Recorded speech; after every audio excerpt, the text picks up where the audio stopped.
Hi everyone, I'm Chris from Simply Classic. Welcome to my YouTube channel where we take inspiration and creativity to make something our own. I had a order for a custom order for this bag here. It is by Spartina 449 and it's a satchel.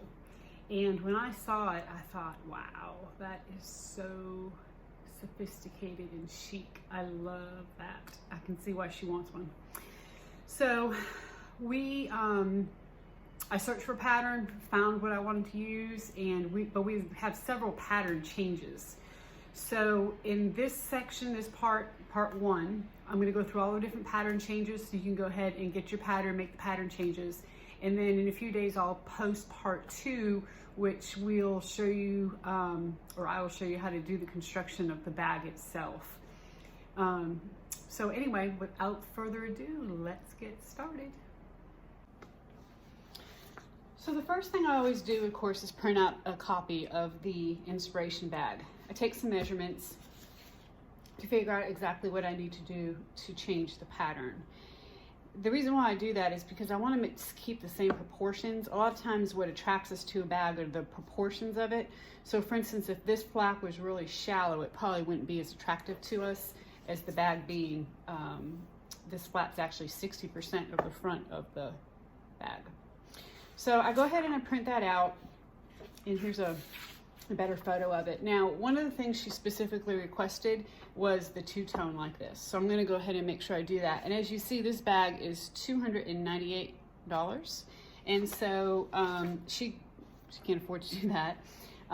Obviously the bag that we make is not gonna be exactly the same because they're using genuine leather. They have a top stitch that they're able to do around these gussets that, I mean, I just don't have the equipment or to be able to do that.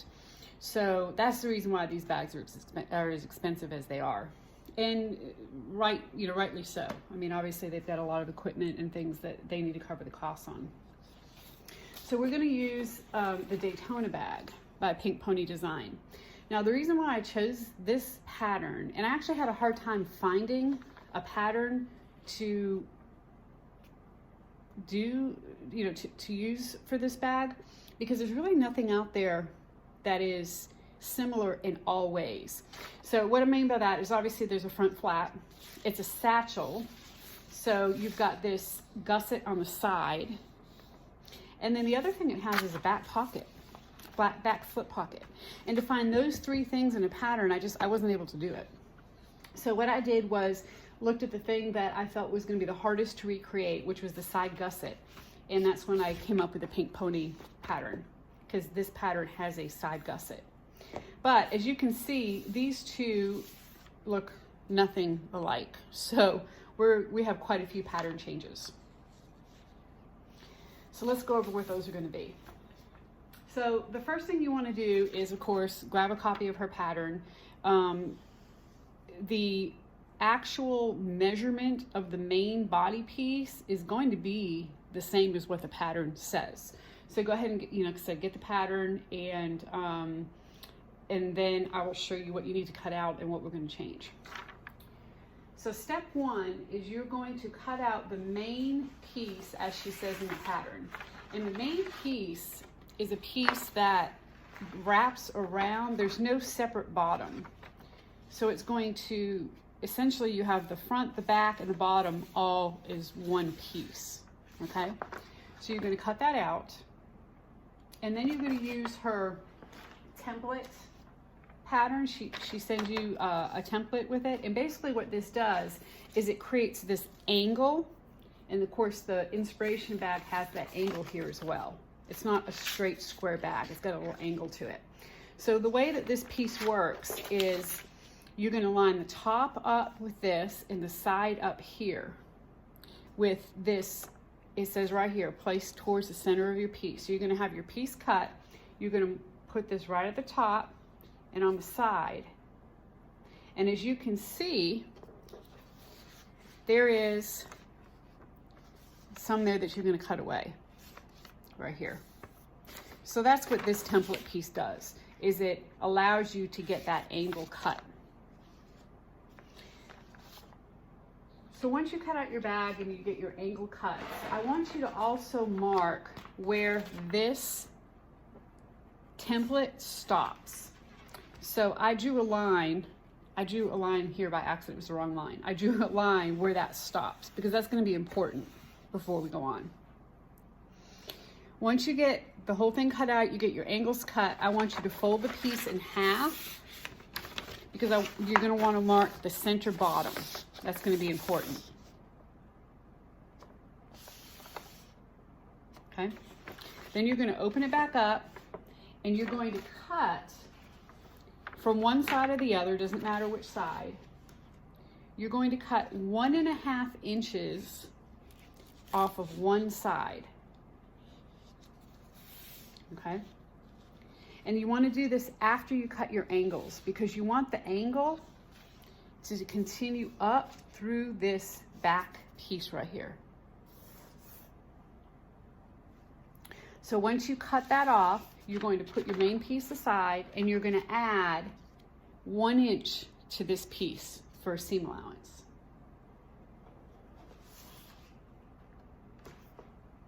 So what that's going to do is when we put our bag together, if you notice now, one side is shorter than the other. The back is shorter. Okay, the back is shorter. We're going to actually attach our flap in here and our pocket, our back pocket is going to go on here as well. And this piece is going to go on the top and it's going to capture our flap and it's also going to be part of our back slip pocket. So cutting off this piece is very important. And I am doing a 1/2 inch seam allowance on it because I think it needs to be a little bulkier. We have a lot we're going to capture in that. Okay? So we're going to call this our upper back piece and our main panel piece. So then once you have that, you want to cut your gusset pieces. Now, the gusset piece looks like this. I have some folds in it, but it looks like this. See how wide it is? It's a very fat piece. And in our inspiration bag, it's obviously not that big. So what we're going to do is we're going to fold this gusset piece in half. And then we're going to mark 1 inch from the center. And we're going to fold it on that 1 inch mark. And all that's doing essentially is taking 1 inch away from the center of the gusset. We don't want to take it away from the sides because of the curve. We want to take it away from the center. Okay, and you can tape that. And then I also added 1 1/4 inches to the top of this. Once I did that, I went back to my template piece, put it on, and I cut the same angle that I did for the main bag on these gusset pieces. So when you're through, your gusset piece should look something like this. And see how it's tapered here? And it's taller than the original gusset piece. Now I've reshaped my my curves just a little bit. I just made them a little bit wider down here. You don't really have to do that. Well, they're not a ton wider. I did use a ruler and just kind of redrew those. Okay, and the gusset, the angle makes it look like it's a little slimmer as well. Okay, so there's our side gusset piece.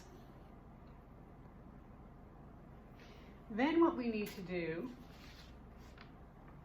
is we need to cut a lining piece for our exterior slip pocket. So the way we're going to get that piece is we're going to go back to our main panel and we're going to fold on the line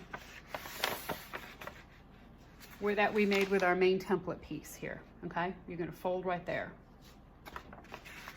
And essentially, just this portion right here is going to be your pocket lining.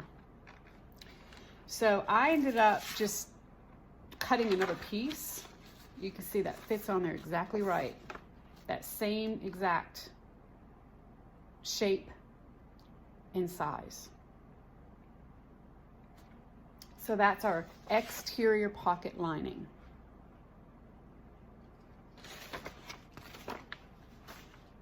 The next thing we need to do is a piece for our lining. Now, the reason why I'm not using the pattern's lining piece is because she actually has an interior zipper pocket, like a divider pocket in this pattern. We're not using that.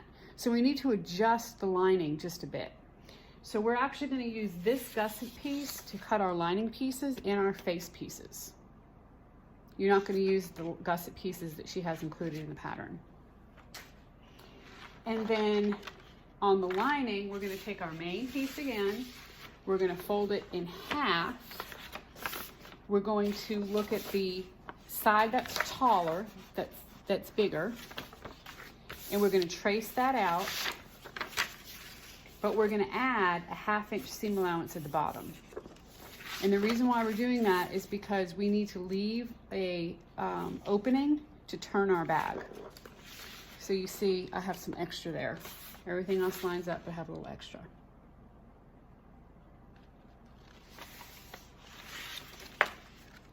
So that's our lining piece. Now the last piece is the flap. And you can do a couple things with this. There are a lot of patterns out there that have flaps, so you can certainly borrow one from one of the other patterns. There's a new backpack pattern that I saw that just came out, and it's got a really pretty, kind of like a point to it. So instead of being rounded like this, it comes down more, you know, more like a, it's not really a sharp point, but it's got like a curve, almost like an arrow shape here to it. So you could certainly borrow that one. Like I said, there's several of them out there. What I ended up doing is I wanted to try to recreate this kind of, it's almost like a half circle. So I went back to using my circle template, the same one that we used for the laced bag that we did, the laced black bag. And I've actually looked for this template on Amazon. I can't find another one exactly like this. I'm gonna keep looking, and if I find one, I'm gonna link it for y'all. But I ended up using this. You can use a plate. You can use anything that you can find that has some shape to it. And really, when you make this, you can fold it in half and just draw out half. You can freehand it. Just freehand something that you like. And then just make sure when you cut it, you have paper folded so that when you open it up, the pattern is exactly the same on each side. Now you want to make sure the width of this is the same width as your main piece. So that's your starting point. So you need to measure that, see how wide it is, and draw a straight line, and that's going to be your, and all we're doing right now is we're just going to focus on this lower piece right here, which is the shape. Then what you want to do is you want to draw a line down the middle, 5 inches. You want to fold it in half, and then somehow from your width, your furthest width mark to your 5 inches, just draw some kind of shape. Like I said, or use a plate, or use a template, use something, and do the shape of your bag, or the shape of your flap. Then what you want to do is you're going to add to that straight line, you're going to go straight up 2 1/4 inches. From there, you're going to taper in 2 1/2 inches. So what that does is this, at the 5 inch mark, is going to be where the flap shows on the front. At the 2 1/4 inch mark is going to be essentially the top of the bag. And then the taper in the back is going to be the back part where we secure our flap in with our back upper piece. Now you'll see I drew lines on here because I wanted to, and I actually had to add a little because I cut it a little short, because I wanted to kind of see how it all was going to work out and how it was going to look on the bag just by using these pattern pieces.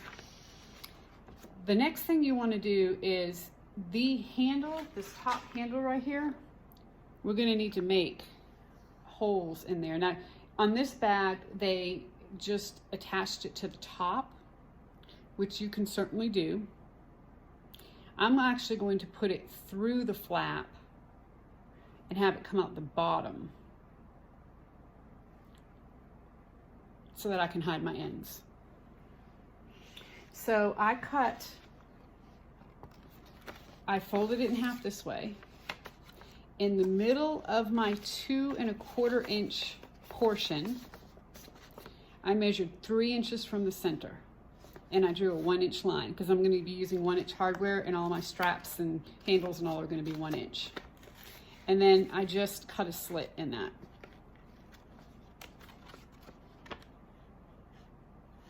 So that's going to be my flap. Okay, so let's go over what you need to cut, what pieces you need to cut from all this. So you need to cut one other thing too is from on your main pattern piece, the taller end, which is the front's going to be the taller end, you want to measure 4 inches down in center for either a magnetic snap or a twist lock. I'm going to do a twist lock, so that's where I'm going to install the male end of my twist lock. If you're going to do a magnetic snap, you also need to mark on your flap where to put that. And it's going to be, I think I had figured 1 inch. But when you measure it, you need to make sure you flip over your 1/2 inch seam allowance, or however big your seam allowance is. You can take this flap, kind of put it where it's going to connect. Look and see where your magnetic snap is going to be, and then you can figure out where you're going to mark it here, because you're going to need to put your magnetic snap in before you finish your flap. And I think that measures 1 inch from the bottom. Let's see.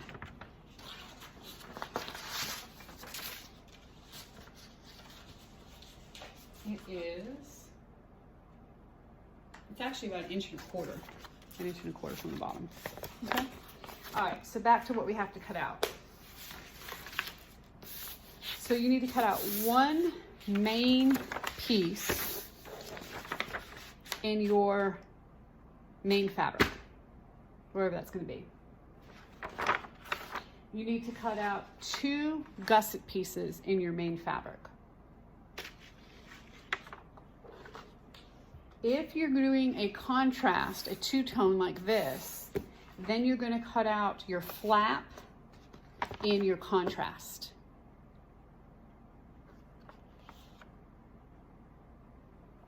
You're also going to cut out your upper back in your contrast.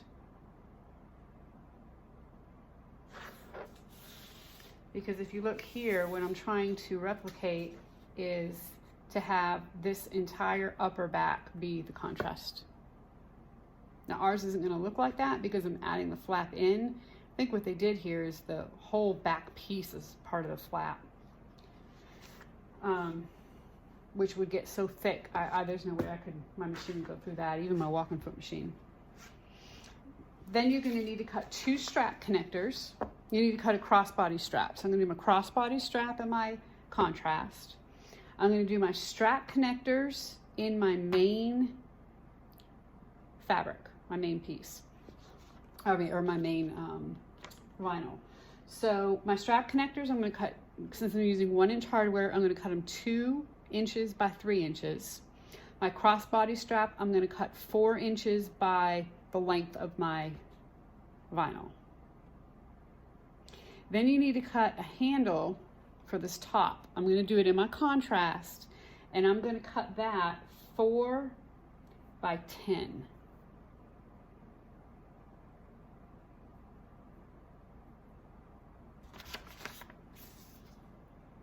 So that's what we're going to need for our outer fabric. Now, for our inner fabric, for our lining, we need to cut 2 gusset pieces we need to cut one flap. And now that's assuming you want lining on the inside of your flap. If you want vinyl on the inside of the flap, then of course you would just cut 2 pieces of the vinyl. I'm going to have lining on the inside. And the lining in this bag is actually a linen, a natural colored linen, and I'm going to do that for her. Then you need to cut 2 linings. Then you need to cut 2 exterior pocket linings.